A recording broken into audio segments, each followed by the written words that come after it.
Good morning, everyone. Palakpakan po natin ang Panginoon. Welcome to our Sunday service here at BCF Purity, where everybody is invited for our vision is to know the truth through the Word of God. So we praise God for today. The topic is all about the vision of this 2022. Ang vision natin ngayong 2022 as a big time vision of the main church is the supernatural spiritual fruitfulness. Ang mangga, pag nagbubunga, ay malalaman mo dahil nangangamoy mangga. Amen? Ang durian naman, nangangamoy durian. Pero ang mga anak ng Panginoon, pag namumunga, ay nangangamoy ng, sabihin mo sa katabi, pagbabago. So today, let's talk about the Holy Spirit, the fruit of the Holy Spirit. Ang kagustuhan lang lamang ni Jesus sa kanyang mga disciples ay ang magbunga. Kaya nga, dumadami yung kanyang mga disciples. Kasi nga, nagbubunga. And our main verse is from Galatians 5:22 to 23. Ito po ang bunga ng banal na Espiritu. Andyan yung love, andyan yung joy, peace, kindness, patience, goodness, gentleness, self-control, and faithfulness. Lahat yan ay bunga ng banal na Espiritu. Now, maraming pagkakataon sa buhay natin na wala pa tayo nito. Ako mismo, yung pasensya ko, kaya nga yung time na na-assign ako as first assignment ko na magturo, sabi ko sa principal, ma'am, pwede bang sa 4, 5, 6 mo lang ako i-assign?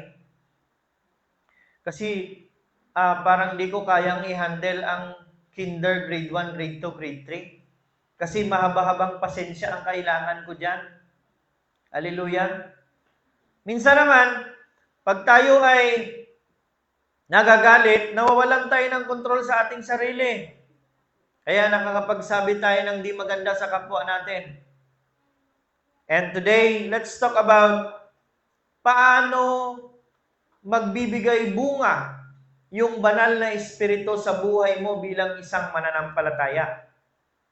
Lagi nating isipin na ang Diyos ang siyang source ng lahat.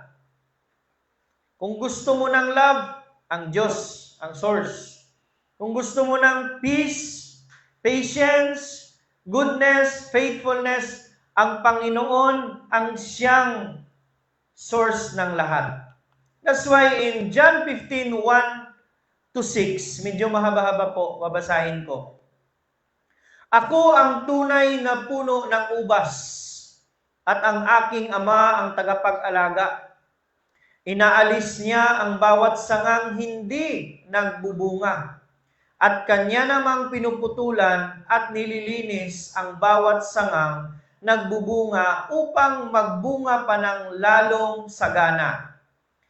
Nalinis na kayo sa pamamagitan ng salitang sinabi ko sa inyo. Manatili kayo sa akin at mananatili din ako sa inyo. Hindi magbubunga ang sangang hindi nananatili sa puno. Gayon din naman, hindi kayo magbubunga kung hindi kayo mananatili sa akin. Ako ang puno ng ubas at kayo ang mga sanga. Ang mananatili sa akin at ako sa kanya ang siyang nagbubunga ng sagana, sapagkat wala kayong magagawa kung kayo'y hiwalay sa akin. Ang hindi nananatili sa akin, gaya ng sanga, ay itinatapon at natutuyo. Ang ganoong mga sanga ay tinitipon, inihahagis sa apoy, at nasusunog. Una sa lahat, kailangan nating i-acknowledge na ang Panginoon ang totoong puno. Amen? First, we need to acknowledge that Jesus is the true vine. Okay? We need to be connected. Kailangan tayong maging connected sa sanga or sa vine so that we will continue to enjoy the stages of our growth as disciples of God. Mahirap pag tayo ay hiwalay sa puno. Kaya nga, before ihihiwalay yung isang sanga, right? Familiar ba kayo sa marketing? Yung pagmamarkot, di ba? Yung isang sanga, kailangan mo ng anuhan ng ugat para ihihiwalay, no? Pero ang will ng Panginoon sa atin ay huwag tayong humiwalay. Amen? Pakisabi sa katabi mo, huwag kang magpamarkot. Dahil ang totoong source talaga ay ang Panginoon. Ngayon, we always hear or even called ourselves as a disciples. Ang totoong disipulo ng Panginoon ay sumusunod sa kanyang hari. Natawa ako nang mag-share yung aking kaibigan na school head. Nagulat daw siya kasi umagang-umaga, alas 7 ng umaga, mayroong 3 mga binata. Ang edad nila mga 22 to 23 years old. Pumunta sa kanilang bahay. At alam niyo ba, nagulat siya nang lumabas yung kanyang anak. Yung 3 na yun ay yumuko at nagsabi, "Master!" Nagtaka siya, bakit Master? Kasi nga hari ng ML. Magaling siya maglaro ng ML. Master pala ang tawag doon, no? Pero sa atin, sa Panginoon, ang tawag sa atin, pag tayo ay laging nakasunod sa Diyos, ang tawag sa atin ay mga disipulo or disciples. Now, paano ba natin masasabi na ang isang tao ay disipulo? Unang-una, siya ay disiplinado. Pangalawa, siya ay nakikita na sumusunod sa kung ano ang sinasabi ng kanyang guro or ng kanyang master. So, ang disciples are kinokorek. No? Binibigyan ng disiplina, kinokorek pag mayroong mali. Kailangan mong magpakorek. And then, tinitraining. Binibigyan ng training. And lastly, tayo ay ini-empower. Ano bang ginagawa ng mga sundalo bago sila bigyan ng mga baril? Tinitraining muna sila. Yung empowerment na part doon is binibigyan sila ng baril para gawin nila ang kanilang tungkulin. Ibig sabihin, ini-empower sila, gawin mo kung ano yung natutunan mo dito sa training natin. Ganon din sa Panginoon. Kaya nga, huwag nating kalimutan na kailangan nating magpadisiplina. Kung gusto mong tumubo bilang isang mananampalataya, kailangan mong magpakorek. Kailangan mong magpadisiplina. Alam nyo kasi, minsan masakit ng disiplina, right? Pag kinukorek at di ka sanay, masakit din. Pero God will teach you how to be humble. Magpakumbaba. Nung narinig ko yun, dahan-dahan kong binaba yung sarili ko. Dahil nabasa ko sa salita, ang mga proud ay pinufall. Pero yung mga humble ay nililift up ng Diyos. Yung mga totoong taong humble ay tumatanggap ng mga mali at gustong i-correct. Amen? Yung mga taong gustong tumubo at magbago ay dinidisiplina ang kanilang sarili.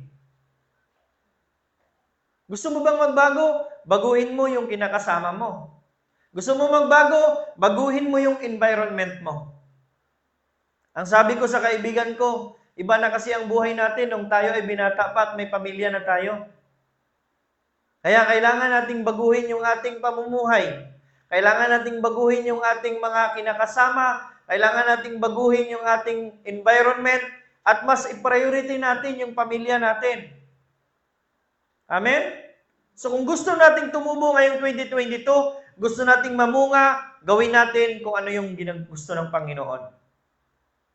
Pangalawa, verse 2, inaalis niya ang bawat sangang hindi nagbubunga at kanya namang pinuputulan at nililinis ang bawat sangang nagbubunga upang magbunga pa ng lalong sagana.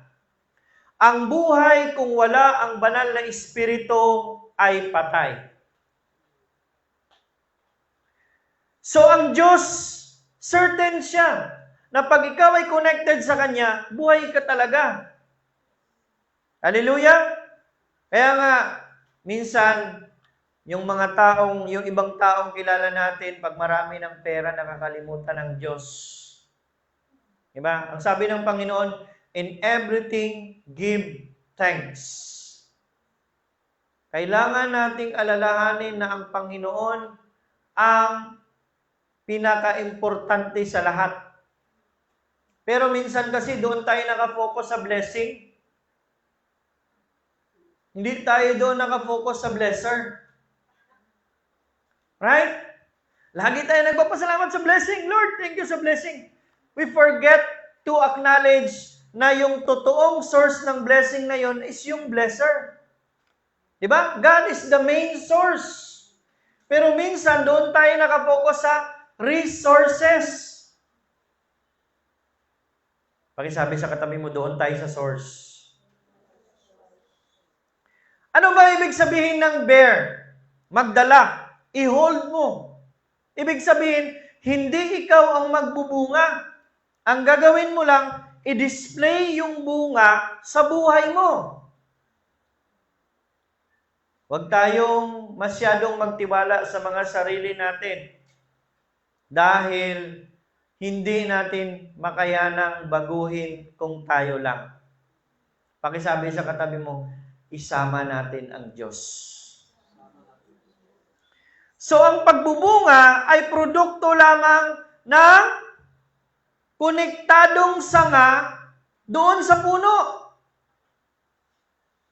Once na ang sanga na ito ay konektado sa puno, mai-enjoy niya lahat ng kakailanganin niya para itong sanga na ito ay magbunga. Amen. Pag ang sanga na ito ay medyo humiwalay ng konti o hindi insakto yung kanyang pagkakadikit sa puno, magbubunga man siya pero hindi insakto yung bunga niya. Kaya kailangan nating connected talaga sa Panginoon. Kasi ang bunga ay epekto lamang ng sanga. Pakisabi sa katabi mo, ikaw yon.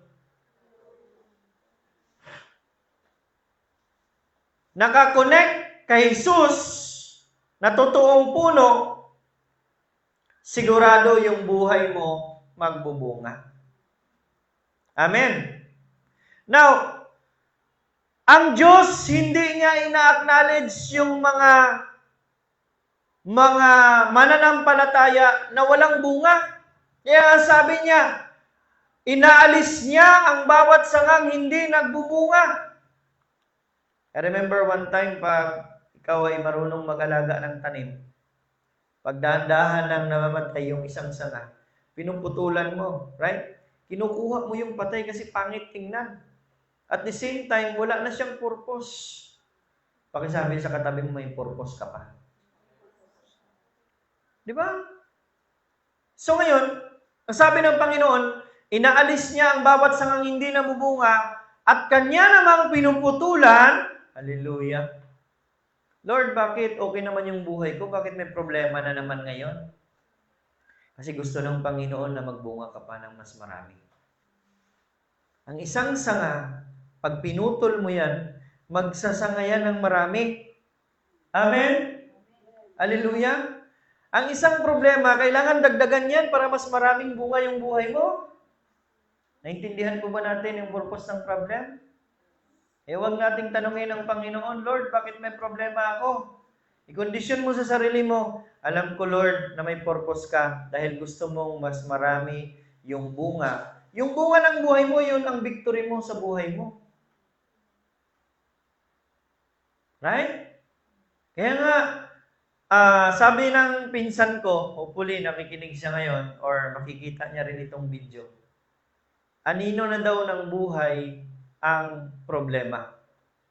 Sabi ko, hindi anino yan. Malayo masyado yung anino. Kakambal na natin ang problema. For the very main purpose na gusto ng Diyos na maging matibay ka. Gusto ng Diyos na mas marami ka pang magiging bunga sa buhay mo. Subukan mo yung isang sanga na naka-straight ganyan. Kung hindi mo yan puputulan, patuloy lang yan siya na magpatuloy. Pero pag putulan mo yan, mas maraming sanga ang kanyang maibigay. Mas maraming bunga ang iyong makikita sa sanga na yan. Palakpakan natin ang Panginoon. Nakukuha ba natin yung mensahe ngayong umaga? Amen? Say amen para malaman natin. Hallelujah. So, pinuputol ng Diyos yung mga sangang hindi namumunga. Kaya nga, pag ikaw ay wala or malayo sa Panginoon, andyan yung sakripisyo. Right? Yung buhay mo, walang direksyon.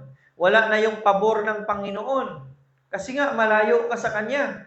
Pero pag dikit ka sa Panginoon, automatic, mai-enjoy mo yung pabor. Nagtataka ka na lang, prayer request mo pala ngayon, kinabukasan, andyan na. Kasi, it depends upon how we connect to God. Yun kasi ang gusto ng Panginoon. Connected tayo sa Kanya. Amen? Now, ang hindi pamumunga ay hindi magandang ebidensya na tayo ay sinasabi natin na tayo ay nasa Panginoon, pero wala namang pagbabago yung buhay natin. Amen? Kaya nga nagsusuot tayo ng maganda, nagli-lipstick tayo, kasi naniniwala tayo na ang Diyos natin ay mayaman. Ngayon, dahil naniniwala ka na ang Diyos mo ay mayaman, at ikaw ay nakakonect sa Diyos na mayaman, siguradong ikaw ay yayaman din. Palakpakan natin ang Panginoon. Hindi lang sa lipstick, ha? Sa lahat ng bagay. Pinifigure out natin, dinidisplay natin sa mga tao kung sino ang source ng buhay natin. Kaya nga we always say, it's all because of God. Glory belongs to God. Kasi nga siya ang source. Amen? Now, God prunes those branches that bears fruit means He is subjecting us to be tested and proven. Kaya nga mayroon tayong inaharap na mga tests and trials. For what purpose? Para maging matibay pa tayo na mga pananampalataya. So that the fruit will be developed in us and through us. Sa buhay ng isang pamilya, minsan din tayong namatayan ng mga mahal sa buhay. Amen? Masakit, lalong-lalo na yung mahal natin sa buhay, malapit na pamilya natin, yung nakapalagayang loob mo na talaga. Mahirap, no? Masakit.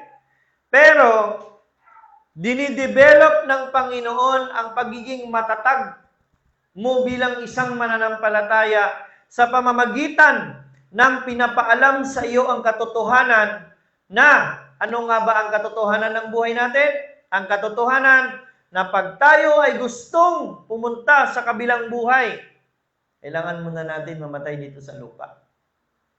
Minsan din tayong napaiyak, pero yung ating kalungkutan ay nadaig ng katotohanan na someday somehow, magkikita din kami ng nanay ko, ng tatay ko, ng kapatid ko sa lugar na itinilaga ng Diyos para sa akin. Palakpakan natin ang Panginoon. That's the power of truth. Yesterday, as I was sharing sa dalawang teacher na bisita natin sa iyong professional fellowship, sabi ko, actually yung isa, iglesia. Yung isa naman is Catholic. Sabi ko, we come here not with the religion.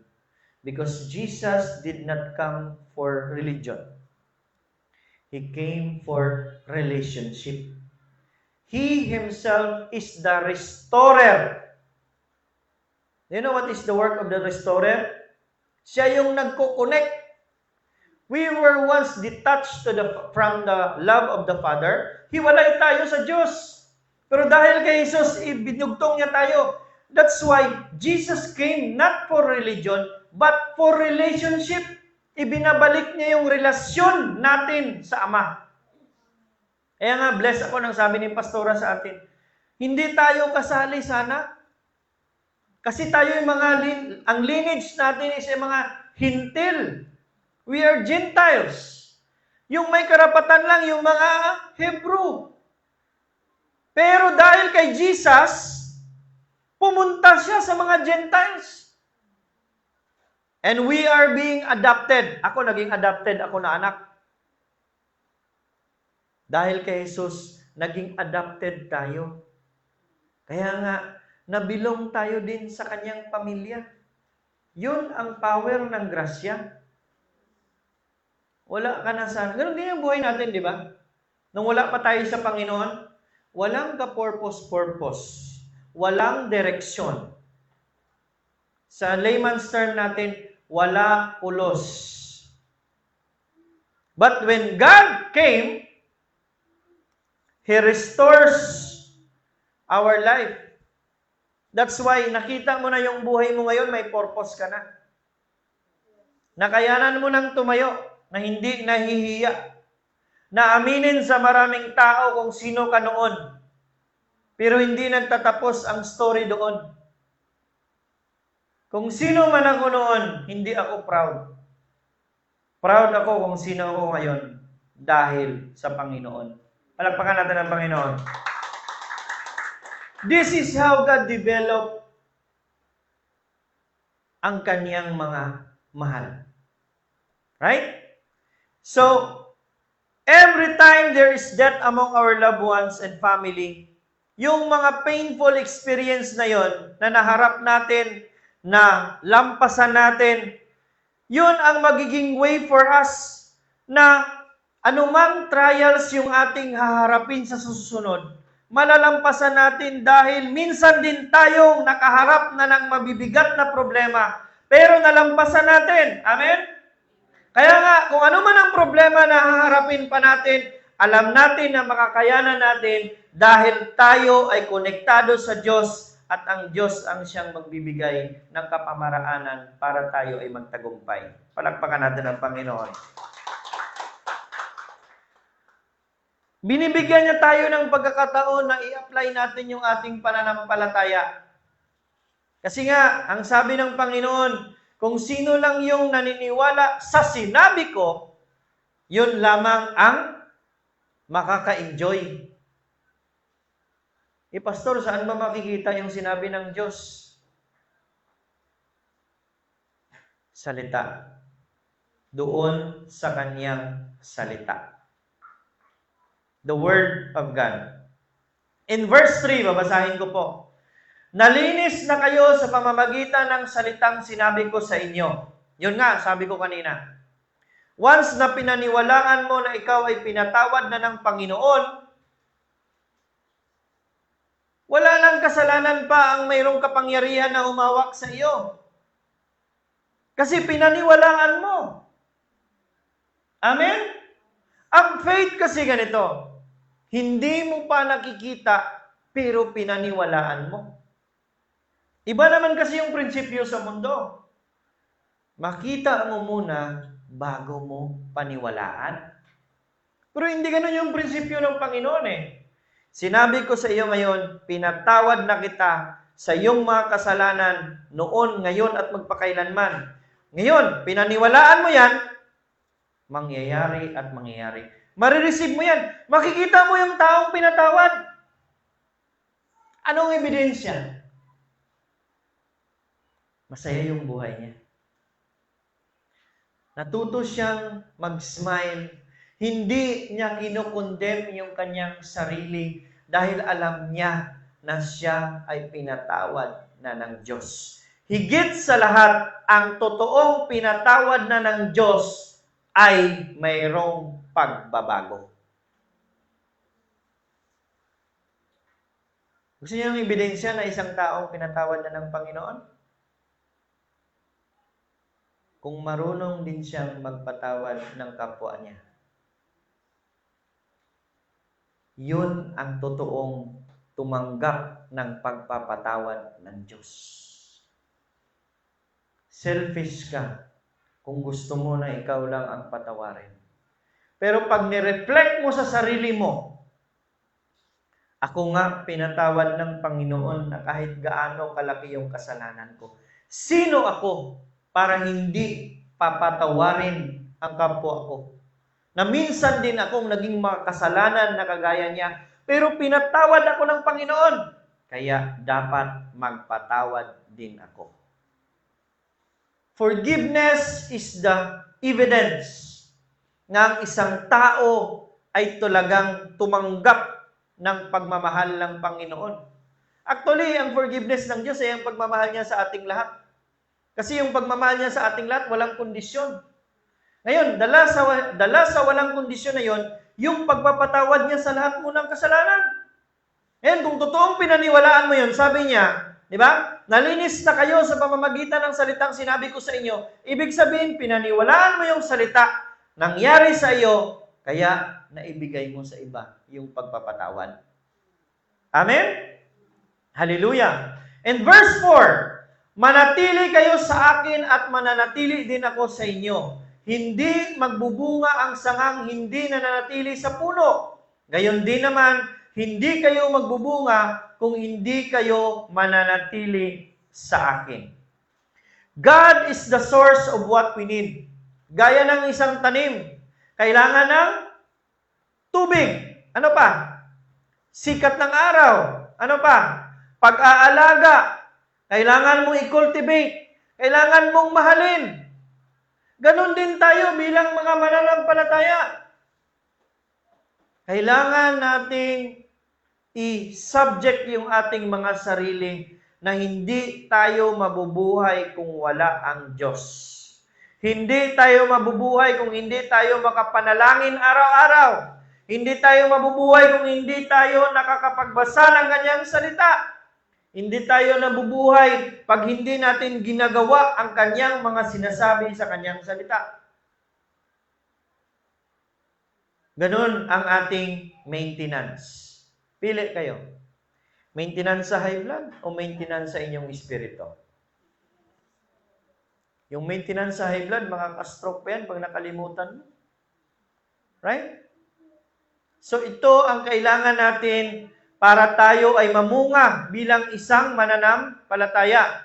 And verse 5, sabi niya, ako ang puno ng ubas at kayo ang mga sanga. Ang mananatili sa akin at ako sa kanya, ang siyang nagbubunga ng sagana, sapagkat wala kayong magagawa kung kayo'y hiwalay sa akin. Hallelujah. Paki-charge yung ating speaker. Pakisaksak, please.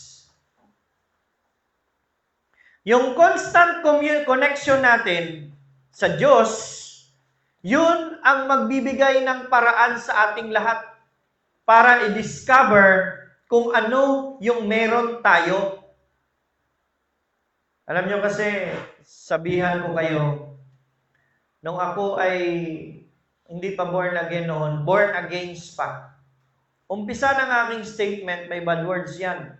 Sa gitna ng statement, meron pa ring bad words. Sa huli ng statement, meron pa ring bad words. Kasi nasanay tayo ng kantong usapan. Right?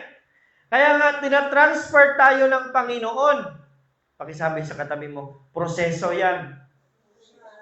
Di ba? Hindi tayo instant noodles. Hindi din tayo instant coffee. Tayo ay nabibilang sa tinatawag na proseso ng Diyos. Hallelujah. So wag nating madaliin. Kaya nga, tayo ay pag tayo ay nandiyan na sa Panginoon, natutunan nating mahalin yung mga taong mahirap mahalin. Hallelujah. Sabi na, paano yan, pastor? Kasi ganito, ganyan. Sabi ko, ikaw ang may grasya, ikaw ang mag-intindi. Amen? Yung feeling natin na malungkot tayo, nabibigyan natin ng kasiyahan yung ating sarili. Kasi alam natin na temporary lang yung buhay natin. Maraming tao dyan namimigay ng pera para lang maging masaya. Sa atin naman, kailangan lang natin ng Diyos para maging masaya tayo. Amen? Yung buhay natin na chaos, pandemic, despite na may pandemic, may peace ka. Kasi marami kang isda. Yung iba, nagpa-panic buying. Ikaw nakaupo at nananalangin. Dahil alam mo, kasama mo ang Panginoon, hindi ka niya pababayaan. Yung iba naman, nag-aantay. Nakaranas din kami yan. Naglalagay kami doon sa highway. Naglalagay kami ng plastic chair. Kasi dadaan yung ayuda ng gobyerno. Di ba? Pero ang ginagawa namin, binibigay din namin. Binibigay din namin sa mga kakilala namin. Iba ang buhay pag tayo ay konektado sa Diyos. Gusto nyo ng witness? Ang BCF Ministry, kahit may pandemic, patuloy pa rin ang serbisyo. Hindi sa publiko, kundi sa lahat ng tao sa mundo. Through our platform. Hallelujah. So, natuto tayong magkaroon ng self-control. Minsan kasi pag galit na galit tayo, kailangan ko siguro ng bagong battery. Parang dito sa microphone yung diferensya. Pag tayo ay galit, ano ba ang ating sinasabi? Minsan nakakapagsabi tayo ng hindi maganda, right? Nakakagawa tayo ng hindi maganda. And later na lang natin ma-realize. Diba sabi ko, halt, hungry, angry, lonely, and tired. Huwag ka talagang mag-decide sa mga moment na yan. Kasi mostly sa mga decision mo ay magiging mali. And then later you will know, andun ka na. Huwag kagandahan pa rin, sabi ng Panginoon, balik lang. Hingi lang ulit ng patawad. Ang tanong, hanggang kailan? We need to learn from our lesson. Amen? In verse 6, sabi ng Panginoon, ang hindi nananatili sa akin gaya ng sanga ay itinatapon at natutuyo. Ang ganoong mga sanga ay tinitipon at inahagis sa apoy na nasusunog. Later on, pag tayo ay talagang matigas pa sa batong matigas. Kaya nga, nagpapasalamat pa rin yung mga ibang tao dyan na tayo ay ginagamit ng Panginoon. Imbitahan mo ngayon, magsimba tayo. Next time lang, sige lang, sunod lang ako. No. Nagkaroon na naman ulit ng opportunity. Sige lang, next time lang. Alam nyo kasi mahilig yan sila sa kanta na may bukas pa. Right? May bukas pa.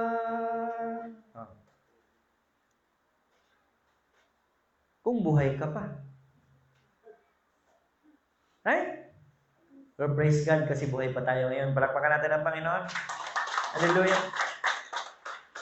So, gusto ng Panginoon na isali natin yung ating sarili sa tinatawag na process. Kailangan nating maniwala sa kanyang proseso. I remember yung pinsan ko, siya ay nananigarilyo ng almost maraming pakete in a day. And then, her comes, ina-adjust niya na. Hanggang later on, kumakain na lang siya ng candy. And he ended up diabetic. Hindi madala sa sariling sikap. Hindi ikaw yung makakapagbabago ng sarili mo. Ang Diyos ang magbabago sa iyo. Amen? Hallelujah? Now, kailangan nating maniwala sa proseso ng Panginoon. Kaya nga, bago si Esther na tumira sa palasyo, siya ay andun sa village lang. Right? Tayo noon, yung ating mga di magandang mga bagay, yung mess natin, nagiging message na sa iba ngayon. Amen? Yung mga test natin, naging testimony na. Hallelujah. Sabi ko nga, Sa kausap namin kahapon, later on malalaman niyo ang story namin. Right? Yung first story namin talaga, kami ay may anak na panganay, pero mayroon kaming anak na panganay, pero may kapatid siyang dalawang panganay. You see? That's the beauty of the testimony. Pakisabi sa katabi mo, ikaw mayroon din. Diba? Yung mga pagkakamali natin sa buhay, gagawing mensahe ng Diyos sa ibang tao. Yung mga kasalanan mo, lastly, we talk about abortion. So, ako nakapag-share din. Yung abortion kasi parang hindi ka talaga, okay lang pag ikaw ay mga ibang kasalanan. Pero para sa akin kasi yung abortion, parang yun talaga yung rason na parang hindi ako makapagtulog tuwing gabi. Kaya nga, I always involve myself in drinking alcohol. Kasi I wanted to sleep. Kasi pag walang alcohol yan, hindi ako nakakatulog. Andun sa utak mo, umikot talaga yan. But praise God, I've been delivered kasi kasama natin ang Diyos. Palakpakan natin ang Panginoon. Walang shortcut. Pakisabi sa katabi mo, walang shortcut sa pagbabago. According to those people na mga tao na mga businessmen, mga successful people, sabi nila, the dangerous way to success is shortcut. Gusto mo maging successful? Mag-shortcut ka. Kasi alam nyo ba yung isang taong nag-shortcut? Hindi alam yung proseso. Yung shortcut kasi, biglaan yung pangangat. Ang problema, walang daanan pababa. Kasi J.D. Banger, doon siya dumaan sa kabila. Ito yung daanan, pero sa kabila dumaan. Gawain naman yan noon, nung high school, over the backbone. Kasi nga, hindi namin gusto yung teacher namin. Out of class kami. Kaya nga, always a prefect of discipline. Suspended. And I praise God for that. Kasi yung buhay natin ngayon, yung mga pangyayari sa buhay natin, later on, kung gagamitin na ng Panginoon yung buhay mo, maraming tao yung mai-encourage mo. Hallelujah! Kasi nga, you've been there.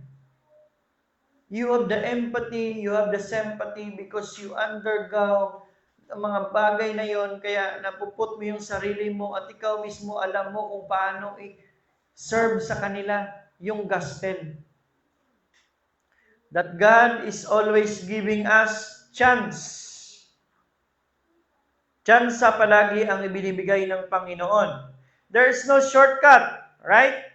So meron tayong tatlong pamamaraan para yung banal na espiritu ay magkakaroon ng bunga sa buhay natin. Una, kailangan natin ang banal na espiritu na siya lang ang maghari. Amen? Hallelujah! Siya lang dapat ang maghari. Hindi yung ang term natin kasi sa mga lalaki, andyan si commander. Right? Hindi dapat maghari yung iba, kundi ang Diyos lang. Hindi dapat maghari yung galit, hindi dapat maghari yung pride, kundi ang Diyos lang. Magpakumbaba tayo sa Panginoon. Dahil ang taong totoong nagpakumbaba sa Diyos ay kanyang iaangat. Amen? We need the Holy Spirit for us to produce fruit. Ang banal na Espiritu lang ang siyang magbibigay ng bunga. Kaya nga, we are the bearer. Nagdadala lang tayo ng bunga. Out sa isang taong masama. Maraming ginawang masama. Binigyan ng pagkakataon na magbigay ng bunga sa ibang tao na pwede palang baguhin ng Diyos. Di ba yung buhay mo nagiging mensahe na sa kanila?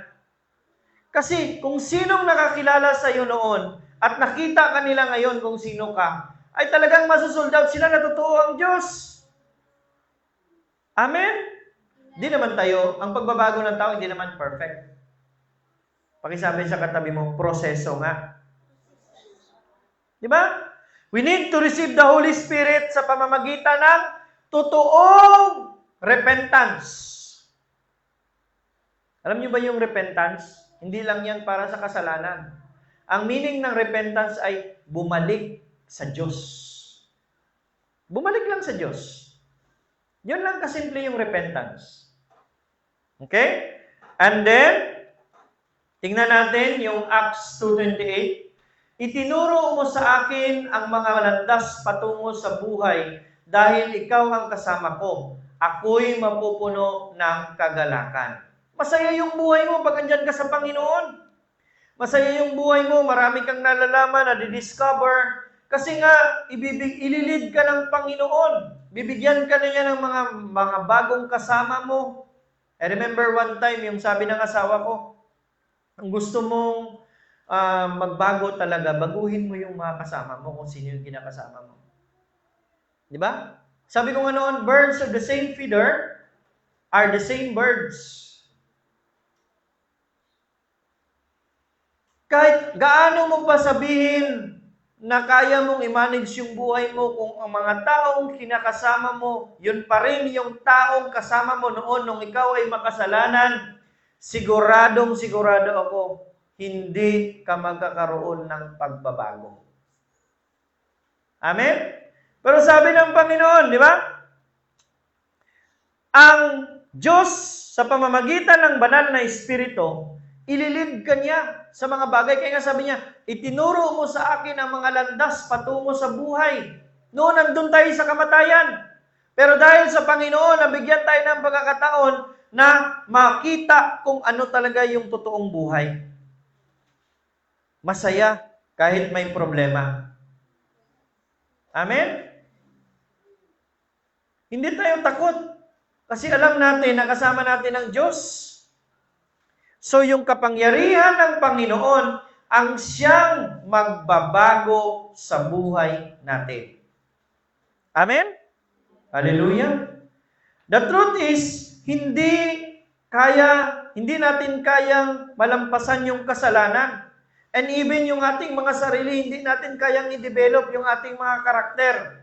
Pero sa tulong ng banal na Espiritu, makakayanan natin. Amen? Pangalawa, kailangan nating maging closer sa Diyos sa pamamagitan ng Kaniyang salita. Are we reading our Bible? After we read our Bible, nagre-reflect ba tayo? I will give you a strategy. Yung first ko talaga, sabi ni Pastora, you read Proverbs, kasi yung Proverbs kasi this is the book of wisdom. Dito ka tinuturuan ng Panginoon what will you do in life because this is a practical way of living. It was wrote by King Solomon. Okay? Sa Proverbs na yun, kunwari, Proverbs 1, magbasa ka ng Proverbs 1, kukuha ka lang doon ng isang verse in a day. I-reflect mo yung verse na yon. Ang kagandahan noon, hindi limited lang para sa iyo. After nakuha mo yung verse na yon, you can share it with a one click of your finger to your friends. And you are now doing the business of God here on earth. You become the extension, the co-worker. Don't you know that the Word of God has power? Amen? Let there be light. Sinabi niya lang. And there was light. Let there be fishes in the seas. And there were fishes. Ganun ka makapangyarihan ang salita. Now, when you do the business of God, you share it to other people. At the time they read the word, di mo alam. Sa 10, pag mayroong isa, galak na galak, saya na yung langit niyan. Malalaman mo yan. Hindi in an instant. Kasi later on, there will be an opportunity at siya isasabi siya, thank you talaga sa mga messages mo. Diyan papasok ngayon ang Galatians 6:9. Do not grow weary in doing good, for in due season, you are going to reap a harvest. Aanihin mo lang. Uulitin ko po, we are not living in an instant world. Everything must come into process. Everything will be manifested in God's time. May timing ang Panginoon. Amen? Next, last, huwag tayong humiwalay sa fellowship. Like this, we are a group of people, the church. Tinawag tayo ng Panginoon. Andito tayo. Sabi ko nga sa kausap namin kahapon, alam niyo ba ang kaibahan ng religion? At dito ngayon, religion doesn't care for your relationship with each other. But Jesus came for a relationship. That's why we care for one another. Because the greatest commandment na sabi ng Panginoon, love one another as I have loved you. May prayer request, piniprehan natin. Kasi gusto natin maramdaman yung pagmamahal. Are we loving one another? Minamahal ba natin yung isa't isa? Then first and foremost, we will express it in our prayer. Are we praying for one another? God knows, I did it every day. Even if ma-mention ko lang yung name ninyo, kung hindi ko man particular alam yung prayer request niyo, but I believe that I speak blessing, Lord, protect them. Wherever they are right now. Ano man yung mga problema nila, Panginoon, have your way for them. That's why I'm happy. Mayroon akong galak pag nangungumusta ako and then makaka-receive ako ng mga praise report. Praise God. God is moving. That's how God put that purpose in this kind of group of people. To love one another as He had loved us. He is continually loving us. Amen? Because in 1 Corinthians 12:12, sabi niya, si Kristo ay tulad ng isang katawan na may maraming bahagi. Kahit na binubuo ng iba't ibang bahagi, ito ay nananatiling isang katawan. Hindi tayo disunited. We are united. Amen? Tayo ay nagkakaisa. Kaya nga, praise God for your participation sa ating anniversary. Hallelujah. I'm blessed with Brother Almer. Sabi ko, oh. Nanonood ako sa inyo sa likod kayo ng pick-up. Sabi ko, sana ako din nandun. Bakit ako nagda-drive dito? Because I wanted to join the joy. You are not seeing yourself as whoever people will call you, but you don't care for them as long as you know that you are with God. You are doing the will of God. Pagkagabi, andun ka pa, coat and tie. For what purpose? Because of God. Gusto mong tumubo ka at gusto mong mamunga ka. Kaya ginagawa mo ang lahat para sa Panginoon. Amen? So tayo ay iisa lang, kaya tinatawag tayong church. Ano ba ang church? Simbahan, hindi building. Ang simbahan, ang meaning ng simbahan ay ang templo ng banal na Espiritu. Temple of the Holy Spirit. Yun ang meaning ng church. Pakisabi sa katabi mo, ikaw yun. Now, ano ang purpose ng church? Para i-share. Yung bunganga natin, gagamitin ng Panginoon na i-share sa iba. Kung ano yung narinig natin dito ngayon. Amen? That's why we share our testimony sa ibang tao as an encouragement. Yung mga problema nila, pinipray natin. Nagbibigay tayo ng advice sa isa't isa. Dahil kailangan natin ng isa't isa. Tell to your neighbor, I need you. Di ba? Once we are disunited, sigurado hindi full yung ating strength. But as long as we are united, sabi niya nga, tayo ay isang katawan lang, pero meron tayong mga bahagi. Hindi pwedeng mag-compete yung bunganga sa tenga. Dahil ang tungkulin ng tenga ay makinig. Ang tungkulin naman ng bunganga ay kumain at magsalita. Hindi sila pwedeng magkompetensya sa isa't isa.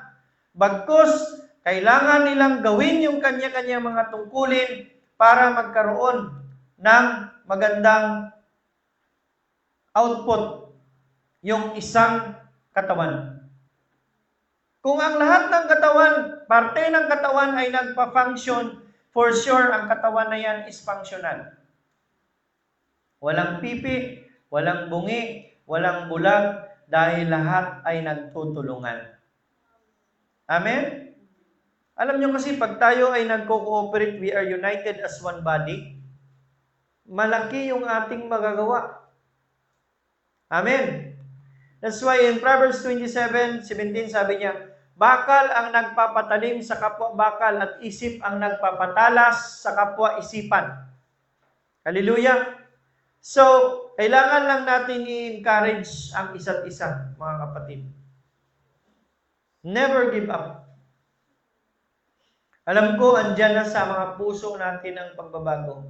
Never get discouraged. Kasi as long na andyan yung Panginoon, makakayanan natin, malalampasan natin, mapagtagumpayan natin ang problema.